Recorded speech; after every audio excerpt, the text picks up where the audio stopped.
Hello दोस्तों, मेरे YouTube channel only practice पर आप सभी का स्वागत है। दोस्तों, हम लोगों ने कल के वीडियो में भारत की ग्रामीण अर्थव्यवस्था चैप्टर के 35 प्रश्नों के प्रैक्टिस सेट को सॉल्व किया था। आज के इस वीडियो में शेष बचे सभी प्रश्नों को सॉल्व किया जाएगा। यदि आपने पार्ट 1 नहीं देखा है तो प्लेलिस्ट में जाकर वीडियो देख सकते हैं। तो चलिए देर न करते हुए इस वीडियो को शुरू करते हैं। और आज का हमारा पहला प्रश्न है, हरित क्रांति के पश्चात श्रम विस्थापन हुआ। ऑप्शन देखते हैं, गांव से नगर की ओर, नगर से गांव की ओर, नगर से नगर की ओर, गांव से गांव की ओर। तो हमारे इस प्रश्न का सही उत्तर ऑप्शन ए होगा, गांव से नगर की ओर। उत्तर भी नीचे लिखा हुआ है। चलिए इसकी व्याख्या देखते हैं। हरित क्रांति के प्रभाव स्वरूप श्रम विस्थापन गांव से नगरों की ओर हुआ, क्योंकि गांव के कृषि कार्यों में मशीन या कृषि यंत्रों का प्रभाव बढ़ गया, जिससे मजदूरों को काम मिलना बंद हो गया। इसके फलस्वरूप वह नए रोजगार की तलाश में नगरों की ओर विस्थापित होने को विवश हो गए। चलिए अगले प्रश्न में चलते हैं। हरित क्रांति से कौन सा राज्य आर्थिक रूप से संपन्न हो गया? ऑप्शन देखते हैं, बिहार, पश्चिम बंगाल, पंजाब, हिमाचल प्रदेश। तो हमारे इस प्रश्न का सही उत्तर ऑप्शन सी होगा, पंजाब। व्याख्या देख लेते हैं जल्दी से। हरित क्रांति से पंजाब, हरियाणा, पश्चिमी उत्तर प्रदेश, महाराष्ट्र, तमिलनाडु राज्य संपन्न हो गए, जबकि शेष राज्य पिछड़ गए। इसका कारण इन राज्यों पर हरित क्रांति का प्रभाव व्यापक स्तर पर पड़ा। फलस्वरूप यहाँ के किसानों व मजदूरों की आय के स्तर में काफ़ी वृद्धि हो गई, जिससे उनकी स्थिति में सुधार हुआ। इन क्षेत्रों के प्रभाव को आज भी देखा जा सकता है। अगला प्रश्न देखते हैं। ग्रामीण अर्थव्यवस्था में संस्थागत सुधारों का प्रमुख घटक कौन सा है? ऑप्शन देखते हैं, भूधारण की व्यवस्था, भूमि मापन, कृषि विकास, ग्रामीण विकास। तो हमारे इस प्रश्न का सही उत्तर ऑप्शन ए होगा, भूधारण की व्यवस्था। उत्तर की व्याख्या देख लेते हैं। ग्रामीण अर्थव्यवस्था में संस्थागत सुधारों का एक प्रमुख घटक भूधारण की व्यवस्था है। देश में आज़ादी के पश्चात भूमि सुधार की पहल की गई, किंतु वह सफल नहीं हो पाई। यही कारण है कि आज भी देश में भूमि का असमान वितरण पाया जाता है। लाखों किसानों में भूधारण की निश्चितता प्रदान नहीं की जा सकी है, तथा देश की बड़ी आबादी के पास भूमि 1 एकड़ से भी कम है, तो कितने ही भूमिहीन हैं। अगले प्रश्न को देखते हैं। हरित क्रांति का लाभकारी वरदान किन विशेष फसलों के लिए है? ऑप्शन देखते हैं, दलहन और तिलहन, जूट और कपास, गेहूं और चावल, गन्ना और चाय। तो हमारे इस प्रश्न का सही उत्तर ऑप्शन सी होगा, गेहूं और चावल। व्याख्या देखते हैं। हरित क्रांति का लाभकारी वरदान गेहूं और चावल फसलों के लिए विशेष रूप से माना जाता है। हरित क्रांति की शुरुआत 1970 के दशक में प्रारंभ हुई थी। इस दौरान कृषि क्षेत्र में महत्वपूर्ण बदलाव आए। इस क्रांति के पश्चात भारत खाद्यान्न उत्पादन के मामले में आत्मनिर्भर हो गया। अगला प्रश्न देखते हैं। भारत में रजत क्रांति किससे संबंधित है? ऑप्शन देखते हैं, चांदी का उत्खनन, अंडा और चिकन का उत्पादन, कपास का उत्पादन, स्वच्छ पेयजल का बोतलीकरण। तो हमारे इस प्रश्न का सही उत्तर ऑप्शन बी होगा, अंडा और चिकन का उत्पादन। चलिए व्याख्या में कुछ क्रांति दी हुई है, उसको देख लेते हैं। रजत क्रांति अंडा एवं चिकन उत्पादन से संबंधित है। हरित क्रांति खाद्यान्न उत्पादन से संबंधित है। नीली क्रांति मत्स्य उत्पादन से संबंधित है। गुलाबी क्रांति झींगा मछली उत्पादन से संबंधित है। और लाल क्रांति मांस और टमाटर उत्पादन से संबंधित है। अगला प्रश्न देखते हैं। पीत क्रांति किससे संबंधित है? ऑप्शन देखते हैं, दुग्ध उत्पादन, तिलहन उत्पादन, मछली उत्पादन, खाद्यान्न उत्पादन। तो हमारा इस प्रश्न का सही उत्तर ऑप्शन बी होगा, तिलहन उत्पादन। व्याख्या देख लेते हैं। पीली या पीत क्रांति का संबंध तिलहन उत्पादन से है। श्वेत क्रांति का संबंध दूध उत्पादन से है। नीली क्रांति का संबंध मछली उत्पादन से है। और हरित क्रांति का संबंध खाद्यान्न उत्पादन से है। अगला प्रश्न देखते हैं। इंद्रधनुष क्रांति के अंतर्गत कृषि क्षेत्र में उत्पादक दर को कितना प्रतिशत बढ़ाने का लक्ष्य है? ऑप्शन देखते हैं। 2%, 3.2%, 4% और 4.5%। तो हमारे इस प्रश्न का सही उत्तर ऑप्शन सी होगा, 4%। व्याख्या देख लेते हैं। इंद्रधनुष क्रांति के अंतर्गत कृषि क्षेत्र में उत्पादन दर को 4% बढ़ाने का लक्ष्य निर्धारित किया गया है। इंद्रधनुष क्रांति का संबंध समग्र क्रांतियों के समग्र रूप से है। अगला प्रश्न देखते हैं। केसरिया क्रांति किस क्षेत्र में आत्मनिर्भर बनाने से संबंधित है? ऑप्शन देखते हैं। ऊर्जा क्षेत्र, केसर उत्पादन, दलहन उत्पादन और सोयाबीन उत्पादन। तो हमारे इस प्रश्न का सही उत्तर ऑप्शन ए होगा, ऊर्जा क्षेत्र। व्याख्या देख लेते हैं। केसरिया क्रांति का संबंध ऊर्जा क्षेत्र में आत्मनिर्भर बनाने से है। इसकी शुरुआत प्रधानमंत्री नरेंद्र मोदी जी ने की थी। अगला प्रश्न देखते हैं। भारत में कृषि निर्यात क्षेत्रों की कुल संख्या कितनी है? ऑप्शन देखते हैं। 42, 46, 50 और 54। तो हमारे इस प्रश्न का सही उत्तर ऑप्शन बी होगा, 46। व्याख्या देख लेते हैं। भारत में कृषि निर्यात क्षेत्रों की कुल संख्या 46 है, जो 19 राज्यों में फैली हुई है। यहाँ से कृषि उत्पादों को निर्यात हेतु प्रोत्साहित किया जाता है। इसी के मद्देनज़र मध्य प्रदेश में बीज मसाला निर्यात क्षेत्र स्थापित किया गया है। अगला प्रश्न देखते हैं। कृषि निर्यात नीति 2018 के अंतर्गत कब तक कृषि निर्यात को 60 अरब डॉलर से अधिक करना है? ऑप्शन देखते हैं। 2022, 2025, 2023 और 2024। तो हमारे इस प्रश्न का सही उत्तर ऑप्शन ए होगा, 2022। व्याख्या देखते हैं। कृषि निर्यात नीति 2018 के अंतर्गत कृषि निर्यात को वर्ष 2022 तक 60 अरब डॉलर से अधिक करना है। इसके सामरिक तथा परिचालन दो अवयव हैं। यह नीति वर्ष 2022 तक किसानों की आय को दोगुना करने से संबद्ध है। अगला प्रश्न देखते हैं। बीज मसाला निर्यात क्षेत्र किस राज्य में स्थापित किया गया है? ऑप्शन देखते हैं। उत्तर प्रदेश, मध्य प्रदेश, केरल, सिक्किम। तो हमारे इस प्रश्न का सही उत्तर ऑप्शन बी होगा, मध्य प्रदेश। अगला प्रश्न देखते हैं। सिंचाई जल के माध्यम से उर्वरक या उर्वरक उपयोग तकनीक कहलाता है? ऑप्शन देखते हैं। फर्टिगेशन, यूरिगेशन, टेरिगेशन, नेविगेशन। तो हमारे इस प्रश्न का सही उत्तर ऑप्शन ए होगा, फर्टिगेशन।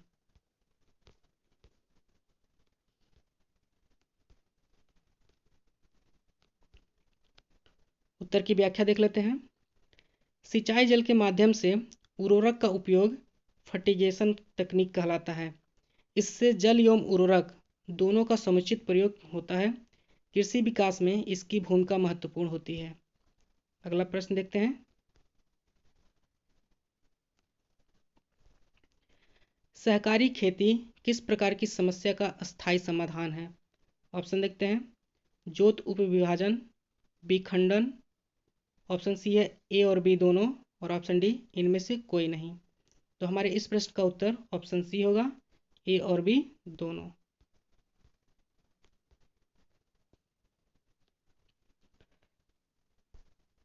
उत्तर की व्याख्या देखते हैं। मजदूर एवं किसान सहकारी खेती के महत्वपूर्ण घटक माने जाते हैं। कृषि क्षेत्र में यह जोत उपविभाजन एवं विखंडन जैसी समस्याओं का अस्थायी समाधान अभिव्यक्त करता है। इसमें काश्तकारी एवं संयुक्त खेती को प्रोत्साहित किया जाता है। इसमें व्यक्तिगत खेती की भूमिका नहीं होती है। सहकारी समिति किसानों के लिए ऋण, ब्याज एवं खाद उपलब्ध करवाती है। मार्च 1969 तक सहकारी संबंधी कार्यक्रम केंद्रीय सरकार द्वारा संचालित किया जाता था। तत्पश्चात इसे राज्य सरकारों को सुपुर्द कर दिया है। वर्ष 1919 में सहकारी समिति को केंद्रीय सूची से हटाकर प्रांतीय सूची में शामिल कर लिया गया था। वर्ष 1904 में सर्वप्रथम सहकारिता साख अधिनियम पारित किया गया था। इसे भारत में सहकारिता आंदोलन की शुरुआत माना जाता है। अगला प्रश्न देखते हैं। सहकारी खेती का घटक है। ऑप्शन देखते हैं मजदूर, किसान, जमींदार और ऑप्शन डी इनमें से कोई नहीं। तो हमारा इस प्रश्न का सही उत्तर ऑप्शन बी होगा, किसान। अगला प्रश्न देखते हैं। निम्नलिखित में कौन सी एक सहकारी खेती का प्रकार नहीं है? ऑप्शन देखते हैं काश्तकारी खेती, व्यक्तिगत खेती, संयुक्त खेती और ऑप्शन डी बेहतर खेती। तो हमारे इस प्रश्न का सही उत्तर ऑप्शन बी होगा, व्यक्तिगत खेती। अगला प्रश्न देखते हैं। सहकारी समिति कौन सी सुविधाएं प्रदान करती है? ऋण, बीज, खाद और ये सभी। तो हमारा इस प्रश्न का सही उत्तर ऑप्शन डी होगा, ये सभी। अगला प्रश्न देखते हैं। सहकारी खेती संबंधित कार्यक्रम केंद्रीय सरकार द्वारा कब तक चलाया गया था? ऑप्शन देखते हैं अप्रैल 1968, मार्च 1969, फरवरी 1970, जनवरी 1971। तो हमारे इस प्रश्न का सही उत्तर ऑप्शन बी होगा, मार्च 1969। अगला प्रश्न देखते हैं। सहकारिता साख अधिनियम सर्वप्रथम किस वर्ष पारित किया गया था? ऑप्शन देखते हैं 1904, 1906, 1908 और 1912। तो हमारे इस प्रश्न का सही उत्तर ऑप्शन ए होगा, 1904।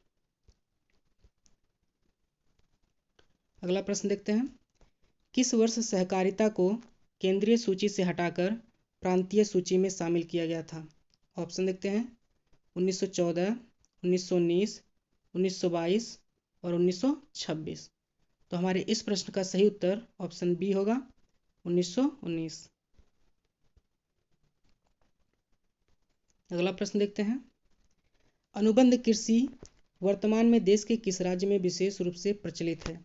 ऑप्शन देखते हैं बिहार, पश्चिम बंगाल, पंजाब और झारखंड। तो हमारे इस प्रश्न का सही उत्तर ऑप्शन सी होगा, पंजाब। उत्तर की व्याख्या देख लेते हैं। अनुबंध कृषि वर्तमान में देश के पंजाब तथा तमिलनाडु में विशेष रूप से प्रचलित है।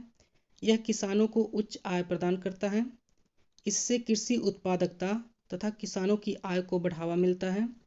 इससे किसानों को उत्पादों का एक उचित मूल्य तथा बाजार प्राप्त होता है। इससे कारपोरेट पर किसानों की निर्भरता भी बढ़ती है। अगला प्रश्न देखते हैं। त्वरित चारा विकास कार्यक्रम किस वर्ष प्रारंभ किया गया था? ऑप्शन देखते हैं 2010-11 में, 2011-12 में, 2012-13 में और 2014-15 में। तो हमारे इस प्रश्न का सही उत्तर ऑप्शन बी होगा, 2011-12 में। व्याख्या देख लेते हैं। त्वरित चारा विकास कार्यक्रम की शुरुआत वर्ष 2011-12 में की गई थी। इस कार्यक्रम को किसानों को लाभ देने तथा चारा उत्पादन को बढ़ावा देने हेतु तथा वर्ष भर चारे की उपलब्धता हेतु 2500 गांवों में शुरू किया गया था। इसके लिए वर्ष 2013-14 में 100 करोड़ का प्रावधान किया गया। अगला प्रश्न देखते हैं। पूरक प्रोटीन पर राष्ट्रीय मिशन किस वर्ष शुरू की गई थी? ऑप्शन देखते हैं 2011-12 में, 2012-13 में, 2014-15 में और 2016-17 में।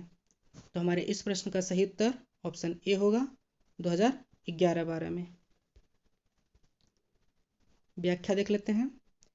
राष्ट्रीय कृषि विकास योजना के अंतर्गत इस उपयोजना की शुरुआत वर्ष 2011-12 में की गई थी। इसके अंतर्गत वर्ष 2012-13 में डेयरी फार्मिंग, मुर्गी पालन, बकरी तथा मछली पालन हेतु 500 करोड़ का प्रावधान किया गया। अगला प्रश्न देखते हैं। सघन कृषि विकास कार्यक्रम की शुरुआत वर्ष 1960-61 में उत्तर प्रदेश के किस जिले में शुरू की गई थी? ऑप्शन देखते हैं लखनऊ, गोरखपुर, अलीगढ़, फैजाबाद। तो हमारे इस प्रश्न का सही उत्तर ऑप्शन सी होगा, अलीगढ़। व्याख्या देख लेते हैं। सघन कृषि विकास कार्यक्रम की शुरुआत वर्ष 1960 और 61 होगा। 1960-61 में उत्तर प्रदेश के अलीगढ़ जिले में शुरू की गई थी। प्रारंभ में देश के 7 जिलों में शुरू की गई थी। वहीं वर्ष 1964-65 में देश के 144 जिलों में संचालित की गई। फसल वितरण क्षेत्र को ध्यान में रखकर यह कार्यक्रम शुरू किया गया था। ये 1966 नहीं होकर के 1960 है। अगला प्रश्न देखते हैं। सूखे की संभावना वाले क्षेत्रों में सूखा आशंकित क्षेत्र कार्यक्रम राष्ट्रीय स्तर पर किस वर्ष शुरू किया गया था? ऑप्शन देखते हैं। 1969, 1973, 1978, 1999। तो हमारे इस प्रश्न का सही उत्तर ऑप्शन बी होगा, 1973। व्याख्या देख लेते हैं। सूखे की संभावना वाले क्षेत्रों में सूखा आशंकित क्षेत्र कार्यक्रम की शुरुआत वर्ष 1973 में राष्ट्रीय स्तर पर शुरू की गई थी। इसका प्रमुख उद्देश्य इन क्षेत्रों में भूमि, जल एवं अन्य प्राकृतिक संसाधनों का अनुकूलतम विकास करके पर्यावरण को संतुलित करना है। वर्तमान में यह योजना देश के 16 राज्यों के 182 जिलों में संचालित की जा रही है। अगला प्रश्न देखते हैं। भारतीय राष्ट्रीय सहकारिता विपणन संघ नैफेड के कार्य हैं। ऑप्शन देखते हैं। विपणन, प्रबंधन, कृषि उत्पादों का आयात निर्यात, उपरोक्त सभी। तो हमारे इस प्रश्न का सही उत्तर ऑप्शन डी होगा, उपरोक्त सभी। व्याख्या देखते हैं। देश में भारतीय राष्ट्रीय कृषि सहकारिता विपणन संघ नैफेड की स्थापना की गई है, जो एक शीर्ष विपणन संस्था है। यह विपणन प्रबंधन तथा कृषि उत्पादों के आयात निर्यात का कार्य करता है। इसके अलावा खाद्य निगम, उर्वरक गारंटी निगम, ग्रामीण विद्युतीकरण जैसे अन्य निगमों को स्थापित किया गया है, जो ग्रामीण विकास में सहायक की भूमिका निभाते हैं। अगला प्रश्न है।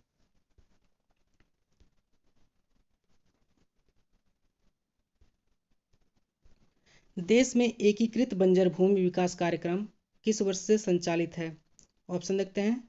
1977-78, 1980-82, 1989-90, 1990-91। तो हमारे इस प्रश्न का सही उत्तर ऑप्शन सी होगा, 1990, 89-90।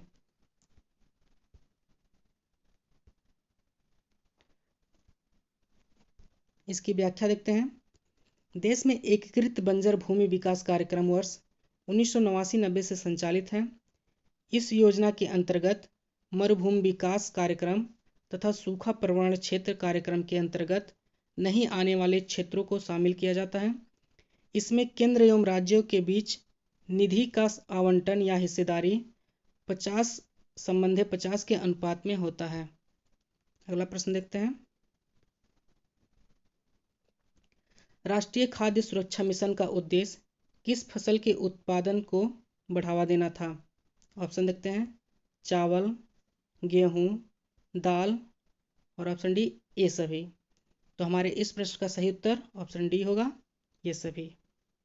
अगला प्रश्न देखते हैं। इसकी व्याख्या भी देख लेते हैं।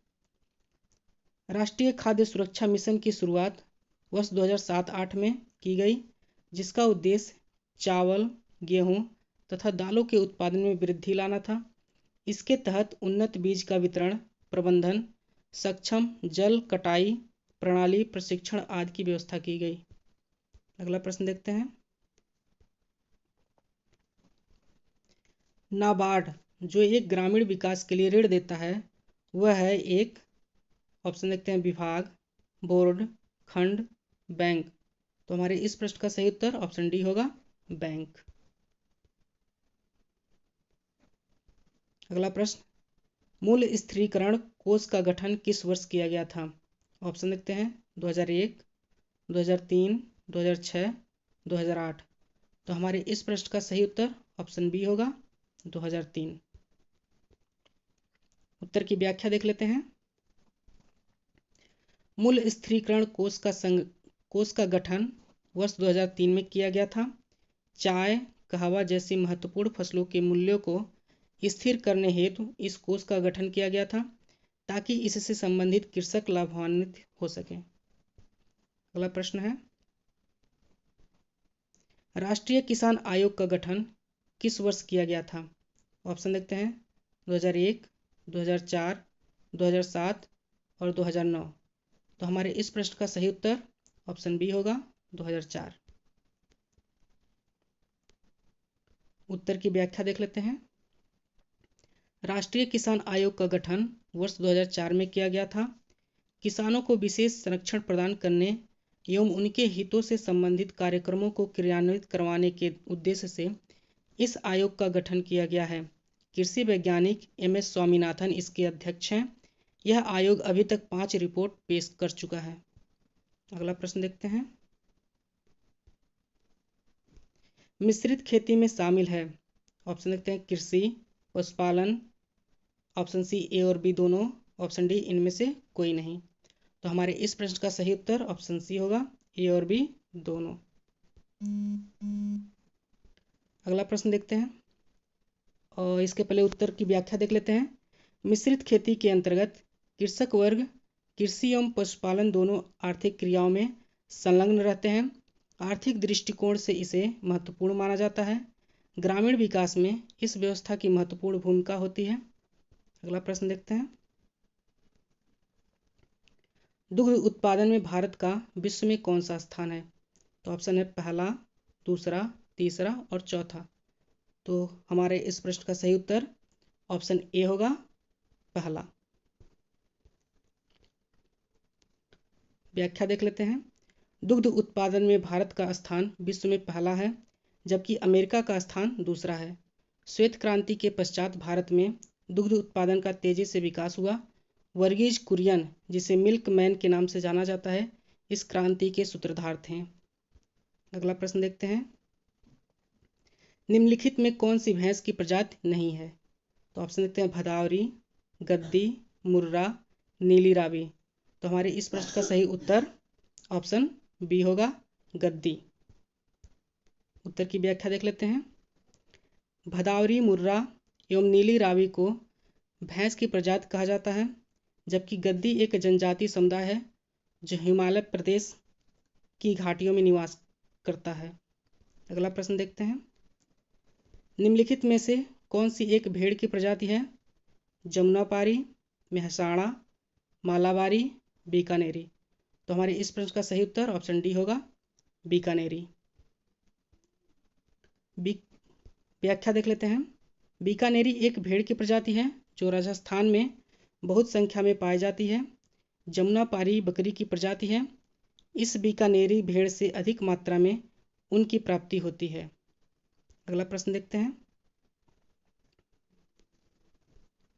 नीली क्रांति के अंतर्गत निम्न में से किन कार्यों पर बल दिया गया? ऑप्शन देखते हैं तकनीकी विकास, मत्स्य कृषि को बढ़ावा, सहकारिता एवं विपणन को बढ़ावा, उपरोक्त सभी। तो हमारे इस प्रश्न का उत्तर ऑप्शन डी होगा, उपरोक्त सभी। दोस्तों इसकी व्याख्या देख लेते हैं। मछली उत्पादन से संबंधित क्रांति को नीली क्रांति कहा जाता है। इसकी शुरुआत 7वीं पंचवर्षीय योजना में की गई। इसके अंतर्गत 3 कार्यों पर मुख्य रूप से बल दिया गया, जो इस प्रकार हैं। मशीनी एवं तकनीकी विकास, मत्स्य कृषि को बढ़ावा देना, सहकारिता एवं विपणन की सुविधा को बढ़ाना। तो दोस्तों आज के वीडियो में बस इतना ही। अगर वीडियो अच्छा लगा हो तो दोस्तों इसे लाइक और सब्सक्राइब करना ना भूलें। धन्यवाद।